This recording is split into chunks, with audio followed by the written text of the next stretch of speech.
Lieutenant Williams, a police officer attached to the Juvenile Division. I'm on my way to Monroe Junior High School to talk to a group of young people. That looks innocent enough, doesn't it? Lots of young people hitchhike. Seems like a good way to get from one place to another. But sometimes there are dangers involved that never meet the eye. Let's take the case of Jimmy Barnes.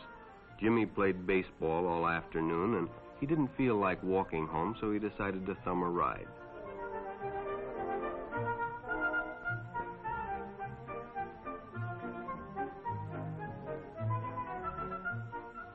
He'd done it 100 times before, and he didn't think anything was unusual when the driver struck up a friendly conversation. In fact, he seemed like a real nice guy. He asked Jimmy if he played baseball in the park often. Jimmy told him they practiced 3 times a week and played a rival group on Friday afternoon. The stranger was a good listener, too, and it only seemed minutes before they pulled up in front of Jimmy's house.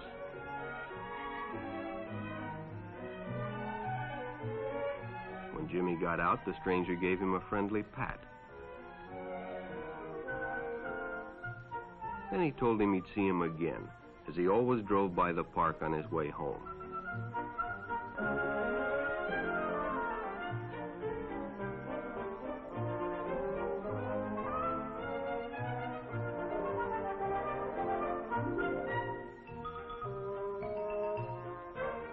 Sure enough, the following day, when Jimmy finished playing ball, well, the man was there waiting.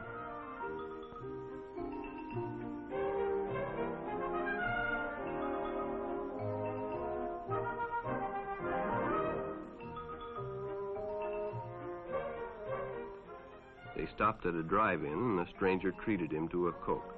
During their conversation, he told several off-color jokes, but Jimmy had heard others before, and, well, it made him feel big to so easily win the confidence of an older person.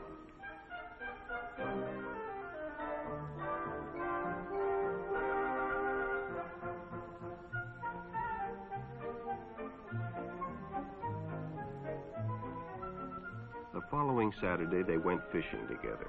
By now, they were using first names. Ralph said it was more friendly.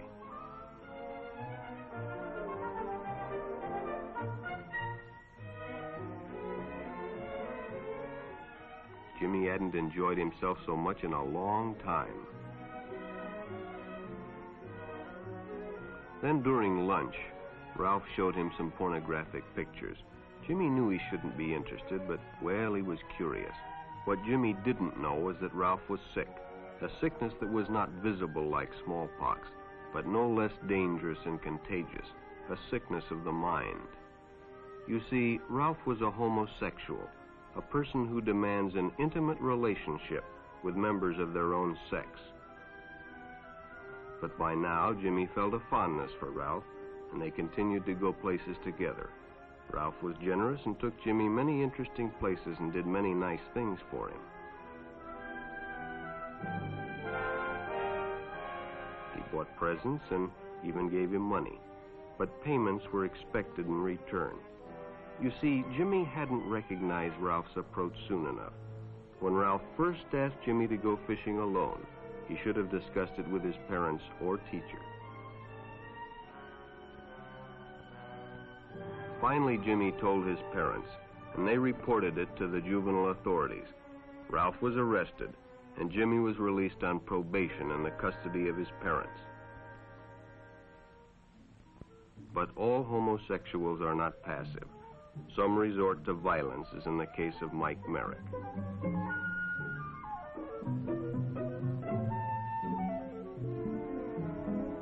In the heat of competition, no one noticed the man who sat and watched. And when the game broke up and the others left, Mike decided to stay and practice a little longer.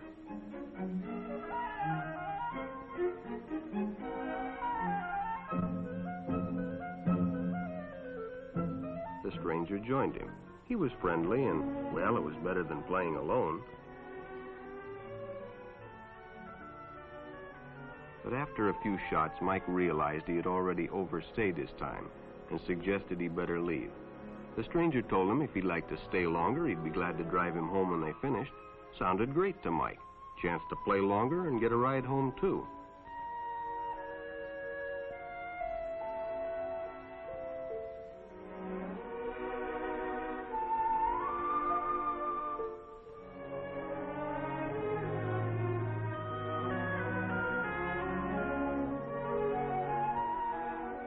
they finished, the stranger told him he'd make a fine player someday if he got lots of practice.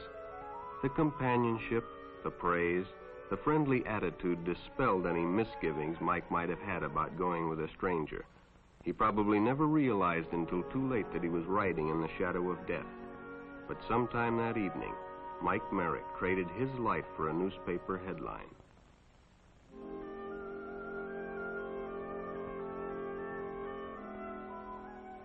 As Denny and Jerry got the papers ready for Jerry's afternoon delivery, they only casually noticed the two boys that raced by in the afternoon traffic, and they didn't pay much attention to the car that drew up shortly afterwards until the man called them over.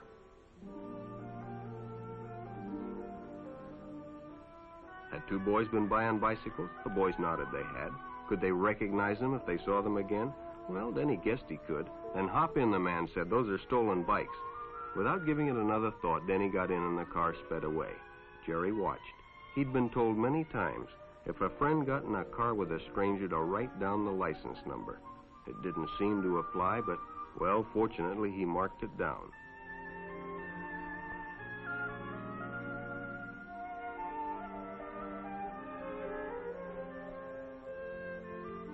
When he delivered a paper to Denny's house, he asked his mother if they'd caught the boys that had stolen the bicycles. Denny hadn't returned, so he told her the story and gave her the paper with the license number.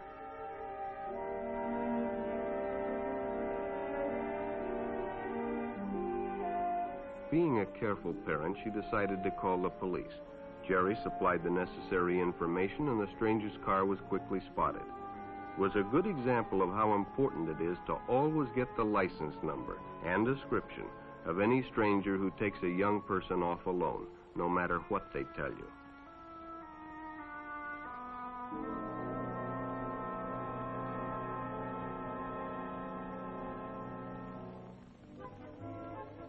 Public restrooms can often be a hangout for the homosexual. Bobby and his friends hadn't noticed the man who had been in the restroom when they changed, and as it was late, he suggested they take the shortcut under the pier, but the others preferred to take the more traveled way home.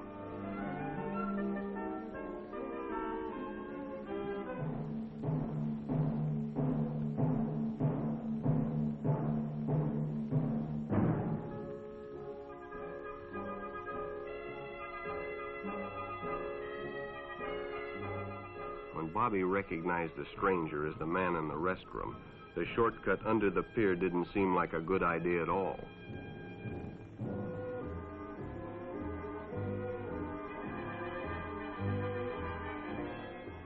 After all, it's more fun to stay with your friends anyway. Bobby had made a wise decision. It may have saved his life. The decision is always yours, and your whole future may depend on making the right one. So no matter where you meet a stranger, be careful if they are too friendly, if they try to win your confidence too quickly, and if they become overly personal. One never knows when the homosexual is about. He may appear normal, and it may be too late when you discover he is mentally ill. So keep with your group, and don't go off alone with strangers unless you have the permission of your parent or teacher.